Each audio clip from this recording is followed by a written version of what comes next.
All right, guys, welcome to Take Your Base. I'm your host, Flav Oriana, brought to you by Four Corner Sports. All right, guys, so spring training is already here. You know what this means.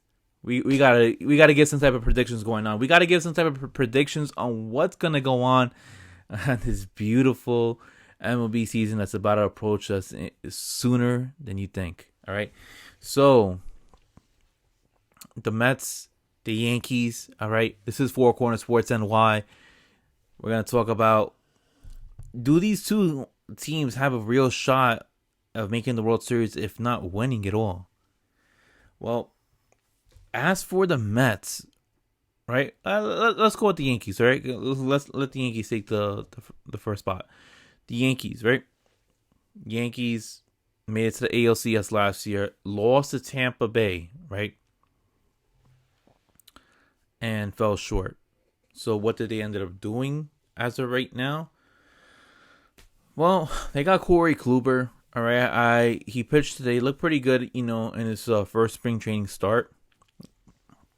And they also ended up getting Justin Wilson from the Mets. Oh man, I don't know why Sandy Alderson did not think about re-signing him. They were talking about getting Brad Hand, and he didn't get any of that type of players. But the Yankees look good. The AL East, we know that the Orioles, they're gonna remain in last place. The Red Sox, man, it looks like they got the official fourth place, seeding. Then it becomes between the Tampa Bay Rays and the Toronto Blue Jays. Who's going to be in second place? Who's going to have the possibility of representing the AL East in the wild card, right? If they are able to have a good enough record to even qualify for the wild card, right? And you know what? Even though Toronto got George Springer, right? And they still got those young studs, Gurriel Jr., you have Vlad Guerrero Jr., you have Kevin Biggio, okay? The whole nine. And you got George Springer too.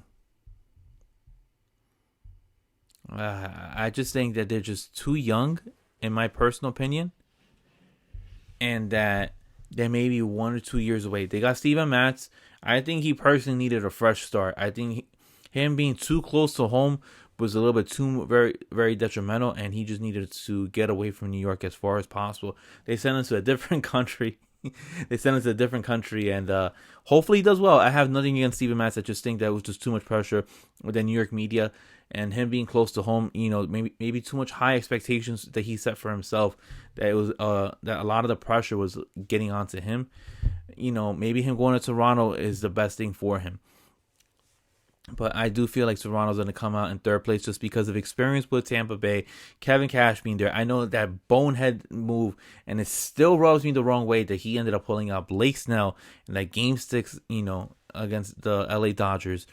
I certainly do believe that you would have kept Blake Snell in there to the 8th inning. They would have had a great chance of forcing a Game 7. But Kevin Cash relied on analytics, and look what analytics does to you. Look what analytics do to you. I mean, it causes a lot of... Oh, man. I just hope that Kevin Cash doesn't repeat that same bonehead move, even though he... I don't know. I just think that he's going to live and die by the sword. All right? That's just my personal opinion. I think he's going to live and die by the sword.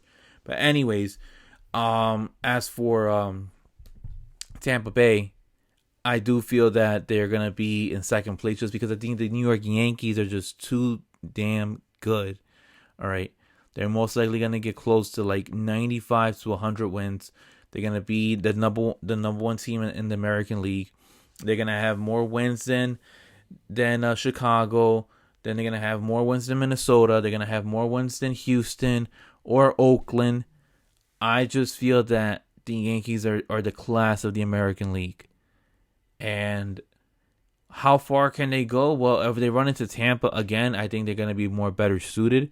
I just think that stylistically, manager-wise, I favor Kevin Cash over Aaron Boone. I feel that Aaron Boone needs to amp it up because I think he is in the final year of his contract. And I understand why they got rid of him. They got rid of Joe Girardi in favor of Aaron Boone. Joe Girardi was making like $5 million. Aaron Boone is making about $500,000, right? So you see the salary, and no money came along with it. Plus, Boone was more into analytics as opposed to Joe Girardi. But I think Aaron Boone's going to have to do something in the playoffs, all right? I don't care what he does for the regular season, but as for the playoffs, he needs to do something because he can't get eliminated in the divisional round, in the wild card round, and in the ALCS. He needs to make the World Series. If he wants to be a part of as a manager of the New York Yankees, right? He needs to make the World Series, right? They're not going to hold on to him because he made that amazing, game-winning home run that sent them to the World Series in 2003. That was already, I believe, close to 18 years ago, right? Close to 18 years ago. By then, that's a long-distant memory. That's just something to hold on to, just to say, oh, hey, remember when this ended up happening in the playoffs? Aaron Boone needs to get it done in the playoffs. I believe they make the World Series, but I'll tell you who I think makes it to the World Series for the National League. As for the New York Mets, right? My beloved New York Mets, I certainly do feel like they have made a drastic improvement, all right? Last year, they didn't even make the playoffs, all right? There was more teams involved in the playoffs, and they failed to do so, all right? And I don't think this is going to happen this year, all right? I know that they predicted the Mets to win the division, to have like 95 games won or something close to that number. I certainly do believe that the Mets will get about 92 wins. So not far off from the 95 mark that they, I believe it was MLB Network that predicted it. But I do believe that with the Mets, the added on pieces that they ended up getting, they re-signed Marcus Stroman just because, you know what? Marcus Stroman rubbed me the wrong way a little bit. When I heard that he complained, he caused a big tantrum, hearing that he got traded to New York Mets, and then once he saw that Steve Cohen was going to be the owner, then he became all giddy and happy about wanting to be a New York Met. He couldn't sign that qualifying offer any faster once he saw that it was 18 and a half and we're in a pandemic, and he knew that he was not going to get that type of money anywhere else. And then all of a sudden he's shaking his pom-pom saying that I want to be a Met, I can't wait to be a Met long term. Well, Sandy Alderson did not mention him in that press conference as one of the people that he wants to extend. I think he saw that. I think the only reason why he is a New York Met is just due to the fact that we're in a pandemic, and he knows that that is the only place for him to get $18.5 million for a 1-year deal. Anywhere else, I don't think anybody else is going to pay for that level of contract. But anyways, they got him. They got Francisco Lindor. Francisco, that's fun to say, right? Remember that movie from Elf? They got Francisco Lindor. They got Trevor May from Minnesota in free agencies signing.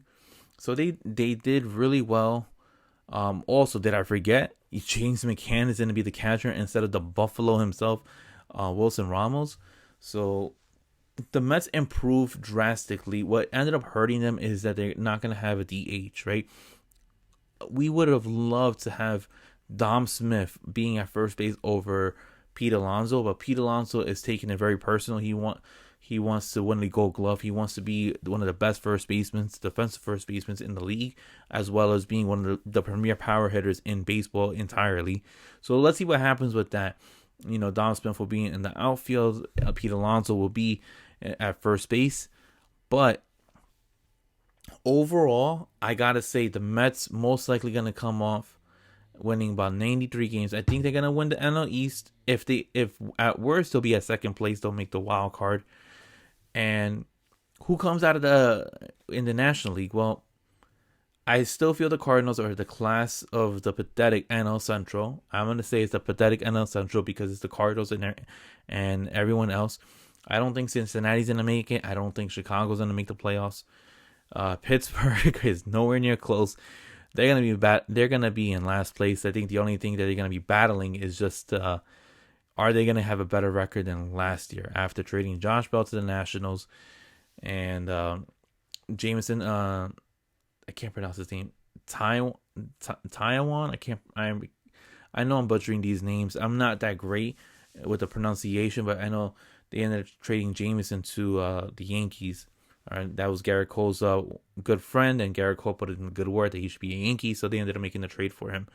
So I believe the Cardinals are going to make the NL Central. I think as for the NL West, the Dodgers are making it. The San Diego Padres are making it. Who's going to be that second spot? Is going to be the Atlanta Braves. So it's going to seem like San Diego and Atlanta are going to battle it out for in the wild card round. Who's going to win? I'm going to give it to San Diego. San Diego has so much firepower. Fernando Tatis is just a lightning rod. Yes, he is a lightning rod when it comes to, being at the plate. The guy has power, speed. He is a 5-tool player at the finest. And oh, by the way, this guy signed a massive contract, and this guy is going to be set for life. Set for life. So I think San Diego gets that, and that means that San Diego, the wild card winner, will have to face the winner of who has the best record in the National League. I'm gonna give it to the Dodgers. I think the Dodgers win about over 100 games. So San Diego versus LA. I do give the edge to LA just because of playoff experience. I think that after them winning the World Series last year, it just allowed them to show, hey, now that we know how to win, we can move this on going on forward. I think after that, you're gonna have there's gonna be Cardinals versus Mets. I favor the Mets in that. I think Mets win 3-1. I think they win it in four games, and I'm gonna have Dodgers versus Mets. Now here's gonna be the tricky part. Is it gonna be a repeat of what happened the last time the Mets faced the Dodgers in the playoffs, swinging and missing and stuff like that? No, I do not. I certainly do believe that Dave Roberts as a manager compared to Luis Rojas, it's not even a battle right there. Dave Roberts is going to win that matchup 9 times out of 10, and I do feel like Dave Roberts is going to come out as the victor. Them and the LA Dodgers are going to beat the New York Mets in the NLCS, and the Mets are going to fall one round short of making the World Series. So that's why I predict the Dodgers and the Mets happening. I think the Mets are going to lose to the Dodgers just because they didn't have a better record. I think home field advantage is going to play a bit of a factor. Plus the fact that I do feel the Dodgers are more complete of a team. They have way more of a lineup. And I think the addition of Trevor Bauer might come to bite the Mets in the rear end when it comes to postseason play.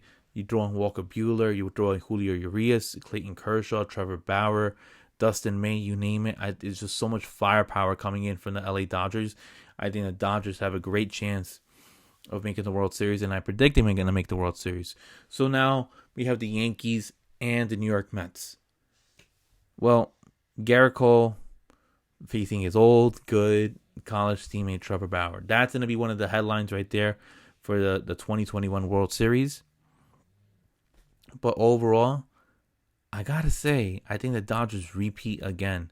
I think them winning last year, it was just, the big monkey off the back, Remember when, what's this guy's name? Wow. Having a brain fart right here, guys. I'm having a brain fart. Oh, man. Why do I always forget this guy's name? He's a Hall of Famer. Different sport, though. Hold on. Hold on, guys. Hold on. Previous played. Hold on.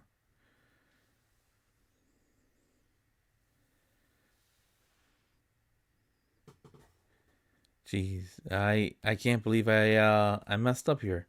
Steve Young. All right.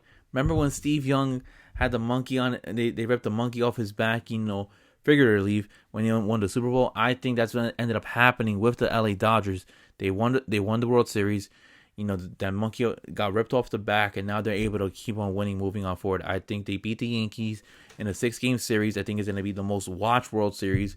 And I don't know in how many years, but a lot of fans are going to be very intrigued. Dodgers, Yankees. I think Dodgers win in 6 games, and that's going to be your world champions. Back-to-back seasons, the LA Dodgers are going to be champions of the baseball world. Well, that is my prediction, guys. That's my predictions for this MLB season for 2021. Dodgers win in 6 in the World Series over the New York Yankees, and the Mets fall 1 round short of making the World Series. Until then, guys, I'm your host, Flavo Rihanna, and thank you for tuning in to Take Your Base. I'll see you guys next time. Peace, guys.